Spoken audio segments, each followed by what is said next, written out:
Let's see the story, God's Plan. Have you ever had a moment when everything in your life felt like it was falling apart? Your plans collapsing, your effort going nowhere, and all you could think was, why is this happening to me? If you've ever experienced a season like that, then today's story will speak directly to your heart. Because sometimes, what looks like a setback may actually be the beginning of the best chapter of your life. Today, we explore a story called God's Plan, but we're not just retelling it. We'll dive deeper, breaking down the meaning behind each moment, connecting it to real-life situations, and uncovering lessons that might change the way you look at challenges forever. So, sit back, take a breath, and let's begin this journey. Once upon a time, in a small, quiet village, surrounded by dusty fields and fading hopes, there lived a man named David. He wasn't rich, he wasn't powerful, he wasn't famous, but he had something far more important, a heart that refused to give up. David woke up earlier than the sun every day, worked under the burning heat, prayed under the fading light, and always believed that if he worked hard enough, life would eventually reward him. Yet, year after year, his crops struggled. The soil was dry, the rain rarely came, and no matter how much effort he poured into the earth, nothing seemed to grow. It's a feeling many of us know too well, putting in all your energy, all your time, all your heart, only to see little or no results. And so every night, David whispered the same prayer. God, why is this happening to me? I work so hard. I try so much, but nothing is going right. Do you have a plan for me? His words weren't angry. They were tired, soft, almost breaking. And then, just when things couldn't get worse, they did. That year, the rain didn't come at all. His farm dried completely. His food storage emptied. His family grew hungry. David looked at his wife and children, hope slipping from their eyes, and he knew he had to make a painful decision. David left his village. Imagine the weight of that moment, walking away from the land you grew up on, the soil you worked with your own hands, and the family that depended on you. He didn't leave because he wanted to. He left because he had to. On his long walk to the city under the heat of the sun, he stumbled upon a little bird lying helplessly on the ground. Its wing was broken. It could not fly. David could have walked past it. He had problems big enough to drown him. But compassion, that was something he never lost. He gently picked up the bird, wrapped its wing in a piece of cloth, and placed it under the shade of a tree. That tiny moment says so much about David. Even when he was suffering, he still cared. Even when he was broken, he still helped others who were broken. Even in his worst moment, he wasn't bitter. This is something we see in life all the time. Sometimes the kindest people are the ones who are hurting the most. But kindness has a strange way of coming back. After 2 long days, David arrived in the city. The city was loud, fast, overwhelming, nothing like the calm land he knew.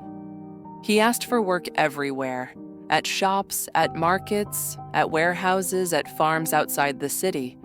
But rejection followed him like a shadow. No one wanted to hire a tired, poor farmer with no city skills. And so, after hours of walking and failing and hoping, he sat on the side of the road, exhausted, hungry, hopeless. He prayed again, God, why is this happening?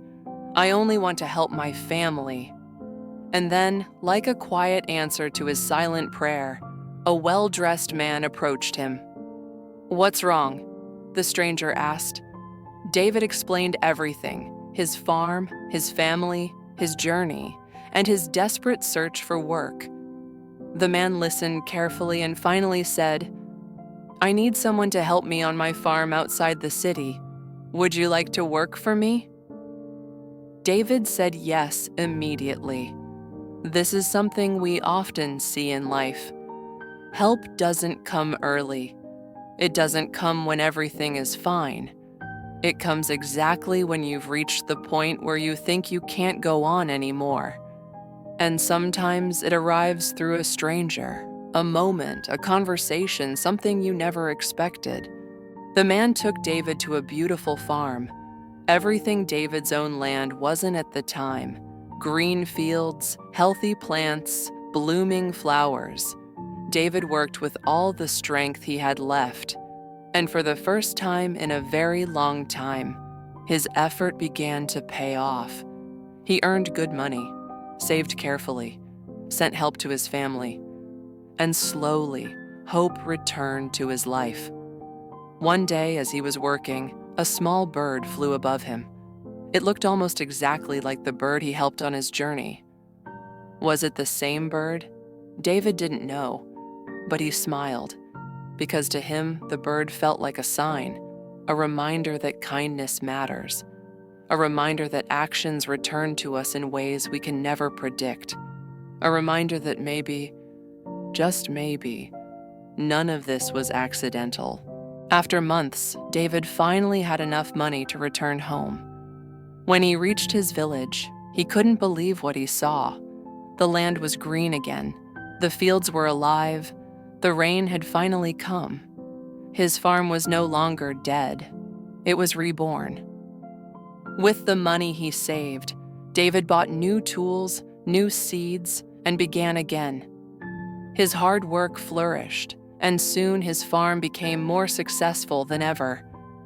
And as he stood in the middle of his growing field, he finally understood. If his farm had not dried up, he would never have left the village. If he had never left the village, he would never have met the kind stranger. If he had never helped the injured bird, perhaps the stranger would never have appeared. Everything, every frustration, every heartbreak, every unanswered prayer had been part of a larger plan. To make this story more grounded, let's talk about real-life examples of people who went through similar journeys. 1. J.K. Rowling, rejection before success. Before writing Harry Potter, she was jobless, a single mother, rejected by multiple publishers. If even one publisher had said yes earlier, she might never have written the complete series. Every no pushed her toward the yes that changed her life. 2. Steve Jobs, fired from his own company. Losing Apple wasn't a failure. It was the beginning of Pixar's rise, new creativity, and eventually Apple's greatest innovations when he returned. Losing everything opened the door to something bigger. 3. A Vietnamese farmer's story. In 2020, during the pandemic, many Vietnamese farmers lost their crops and income.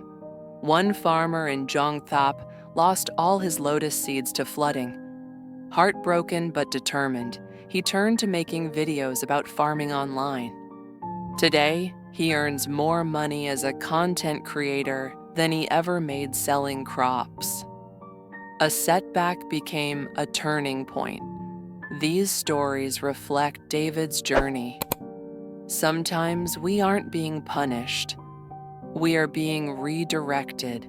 David's story isn't just a tale, it's a mirror. It reminds us that life's hardest moments may be preparing us for something bigger.